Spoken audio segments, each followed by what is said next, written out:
Hi everyone and welcome back to my channel. Je suis de retour et très content de vous retrouver dans cette nouvelle vidéo en mode peinture à l'eau. Nous allons réaliser une aurore boréale. Pour ceux qui ne savent pas, ce sont des couchers de soleil qu'on retrouve généralement en zone polaire et qui sont plutôt verts. Du coup, je vous présente le matériel à avoir. Alors, vous aurez besoin d'une palette de peinture à l'eau qui se présente sous forme de pastilles. La mienne est celle de chez Faber-Castell qui comporte 12 teintes. Elle est également fournie avec un pinceau qui est assez souple. Le compartiment du haut en fait vous permet de mélanger les couleurs avant de les appliquer. J'ai préféré tout de même avoir une palette vide étant donné que la première qui n'est pas démontable sera moins facile à nettoyer. Vous aurez également besoin de bocaux ou de gobelets dans lesquels vous allez mettre l'eau pour rincer les pinceaux. J'ai choisi deux bocaux en fait qui vont me permettre de garder l'eau claire. Vous aurez aussi besoin de pinceaux de différentes tailles, dont l'un en langue de chat, c'est-à-dire à bout arrondi, qui va vous permettre de faire les nuages. Le papier choisi doit être assez épais, de préférence du papier spécialement conçu pour la peinture à l'eau. Un peu de gouache blanche vous permettra d'obtenir des étoiles d'un blanc beaucoup plus intense. Vous aurez également besoin de mouchoirs qui vont vous permettre d'absorber l'excès d'eau sur le papier. En touche finale et facultative, vous procurez des tubes de colle à paillettes vous permettra de rajouter des détails brillants pour sublimer l'ensemble.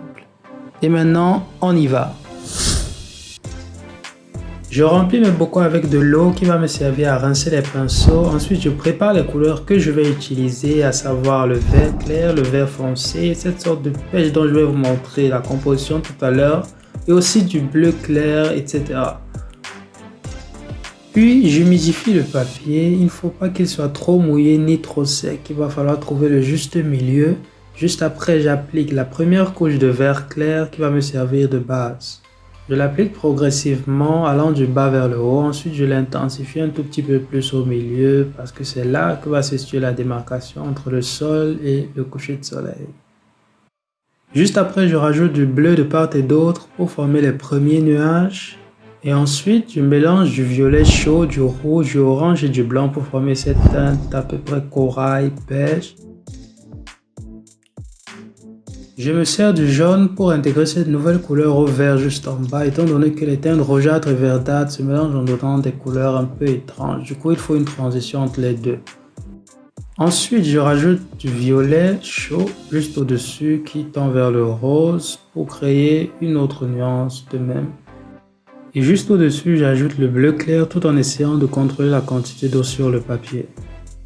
Bref, en plus du bleu et du vert, j'essaie de rajouter progressivement des couleurs qui vont rendre l'ensemble plus intéressant. Lorsque la première couche a séché, je réhumidifie le papier en fait pour appliquer la deuxième couche de couleur.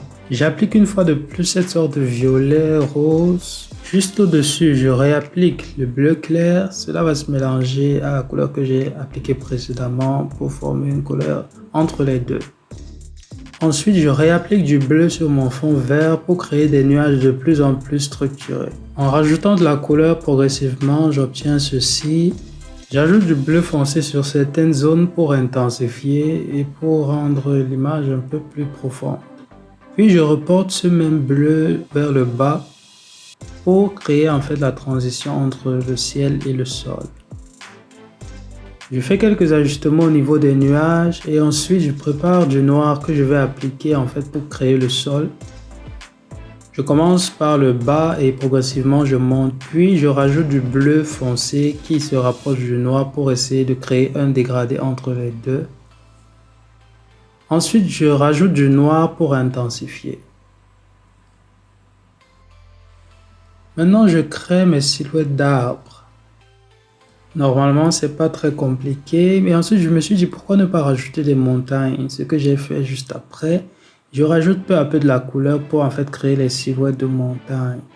Bleu foncé pour faire un raccord avec le ciel qui est bleu à ce niveau.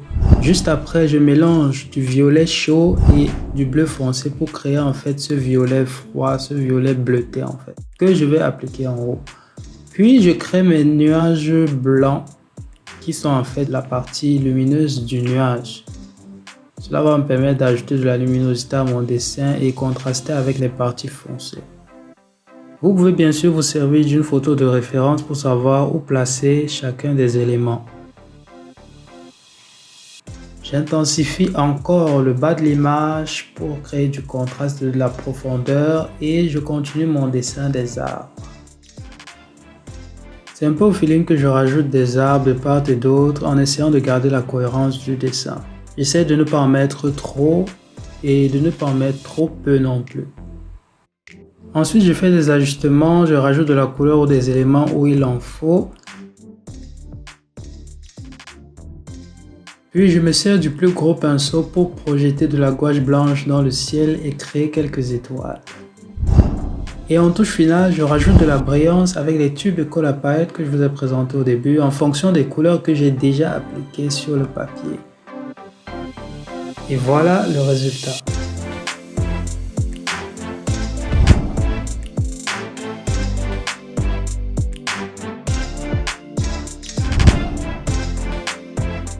C'est la fin de cette vidéo, j'espère qu'elle vous a plu et qu'elle vous donnera des idées. Si c'est le cas, n'hésitez pas à la liker et à la partager. Si vous êtes nouveau par ici, je vous invite à vous abonner juste en bas de la vidéo gratuitement, ça me ferait énormément plaisir.